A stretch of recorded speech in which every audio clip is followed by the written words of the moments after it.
There are certain issues that people on the left and the right in American politics will never discuss. And the reason they won't discuss them is because they agree mutually. The Democrats and the Republicans agree on something, so they don't want to talk about it in public debate because it reveals the fact that they're basically the same. They only talk about things on which they disagree. Turns out that the things on which they agree are the most important things. The things in which they disagree are relatively minor. We need to understand that we have been artificially divided for far too long. The global elites have divided us into Democrat and Republican, left and right, conservative and liberal. They have divided us with hot-button issues like abortion and gay rights and gun control and prayer in schools.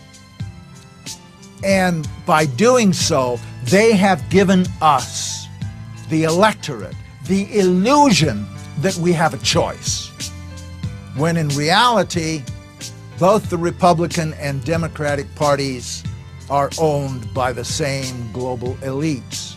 And on issues that matter to those global elites, they act as one. By the time you go to the polls and you put your pencil mark on the paper or punch the lever, whatever you do, the decisions are already made. The candidates have already been selected. And the work goes on there, is who selects the candidates that the people vote for? Who frames the issues that the people vote for? Voting is nothing. It's all done before that stage. This left-right paradigm is a political ploy. It works very well for those who know what they're doing. We find that the Republican Party and the Democrat Party both are pretty much in the hands of a relatively small group of people with a membership of about 4,000. It's called the Council on Foreign Relations. These are the people that are really pulling the strings in both the Republican and the Democrat Party.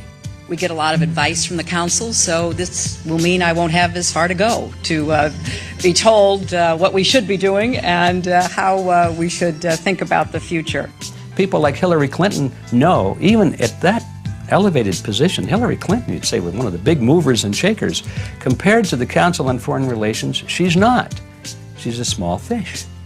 And she knows that she's got to get the approval of the CFR. I had a friend, Nick Rockefeller, okay, who was one of the Rockefeller family. The ultimate goal that these people have in mind is to create a one-world government.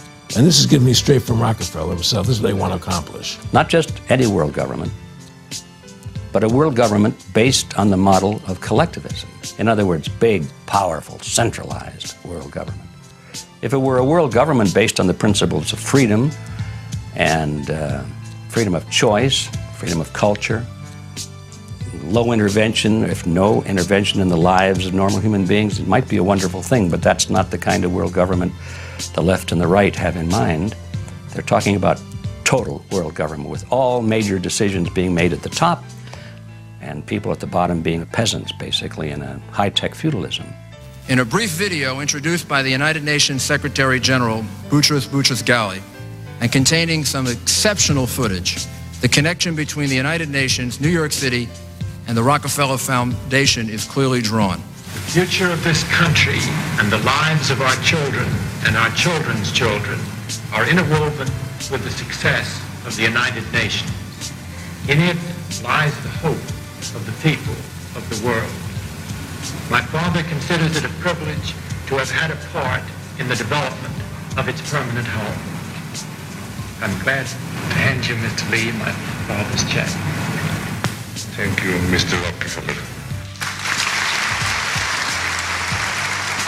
For every single department of government you have on a federal, local, county, state, provincial level, the United Nations had an equivalent department to deal with everything. It was already set up, in fact, to be global government.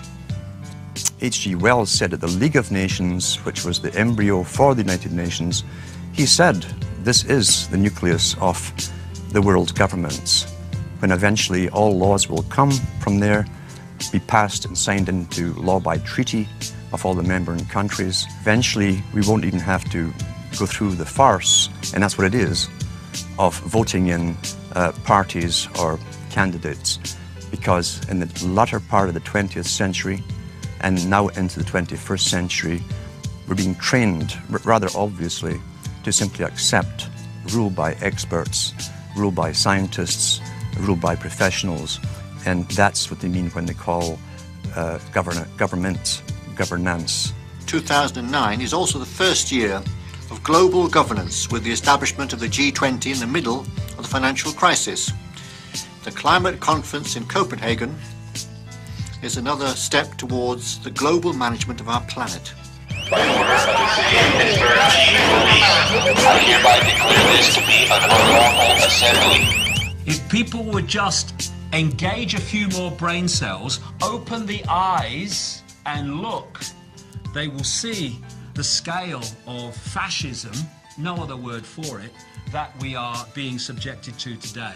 I remember we had an FBI consultant on the picture telling me that they can use your ADT security box microphone to get your stuff that's going on in your house, or OnStar, they could shut your car down. And he told me that 1 in 5 phone calls that you make are recorded and logged. And I laughed at him, and then he played back a phone conversation I'd had 2 years prior to joining the picture, the FBI consultant.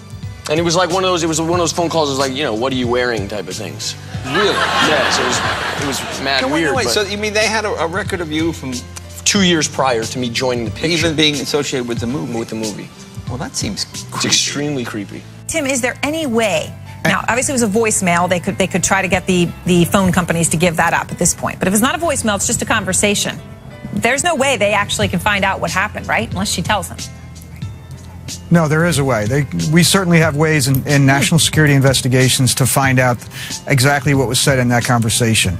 It's not necessarily something that the FBI is going to want to present in court, but it may help lead the investigation and or lead the questioning of her. So somewhere it's being digitized, or they can actually get that. Because people were saying, look, that wouldn't be possible. It's pretty incredible what you're saying. No, welcome to America. All of that stuff is being captured as we speak, whether we know it or like it or not. Note to self, as Deb Farag. I have 2 words for you: predator drones. You will never see it coming. All collectivist systems eventually deteriorate into a police state because it's the only way you can hold it together. My friendship with Nick Rockefeller was one where we expressed ideas to each other and thoughts and philosophies, and he wanted me to become part of what they were doing, and for me to become a member of the CFR. And I used to say to him, what's the point of all this? You have all the money in the world you need. You have all the power you need. What's the point? You know, what's the end goal? And he said the end goal is to get everybody chipped, to control the whole society, to have the elite people controlling the world. They talked about Pat running for president, and if he did that, I would be very supportive. But he'd have to shake a label that gets assigned to people like Pat who run for the presidency, and that is that he's a tool of the rich. I personally like that very much. My father told me that's the way the system is meant to work.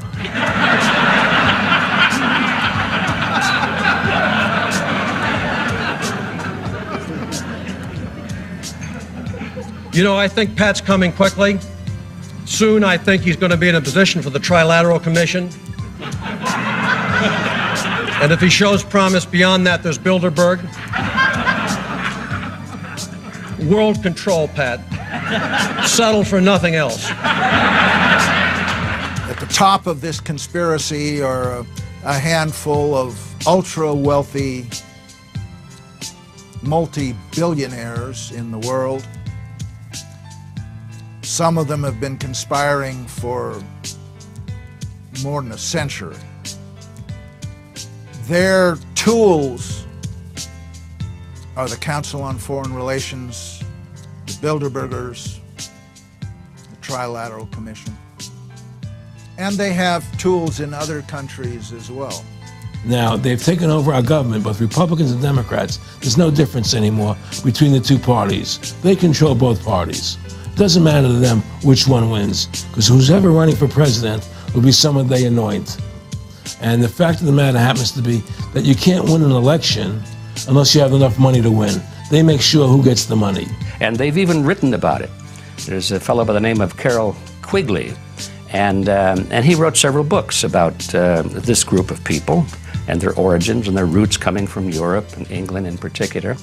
And he comes to a very interesting point in one of his books where he says, okay, this is the way the real world is. He said, how is it that we collectivists, we elitists, how can we rule the world when at the same time we want to let the average person think that they're living in a, quote, democracy?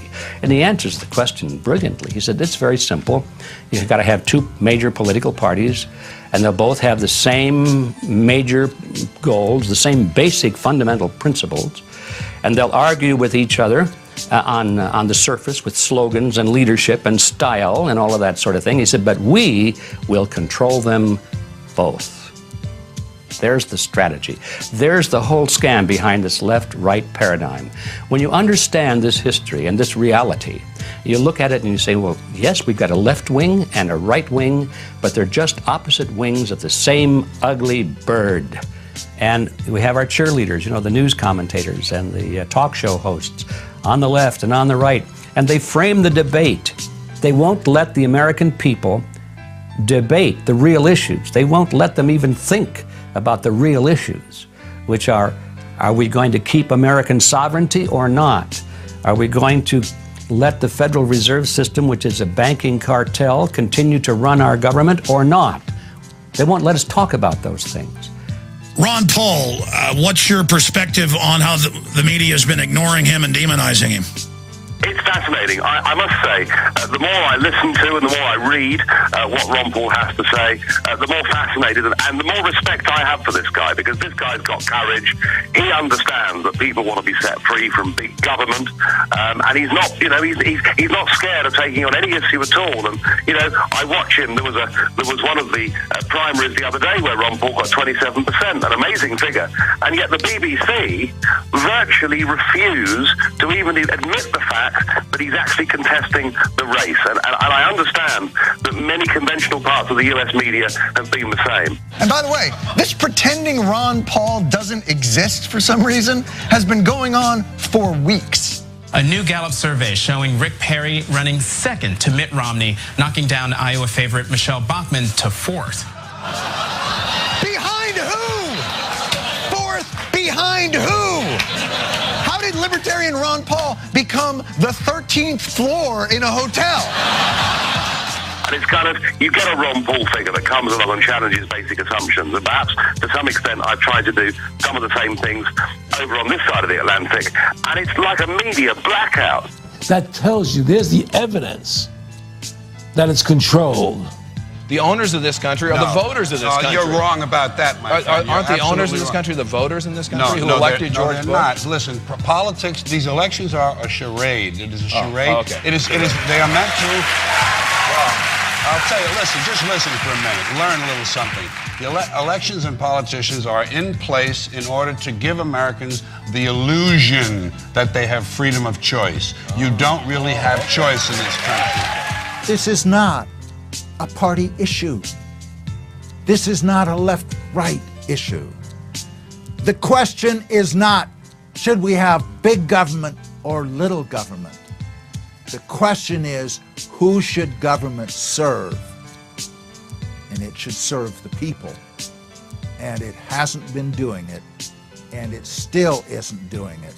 And changing from Republican to Democrat or Democrat to Republican is not going to change that.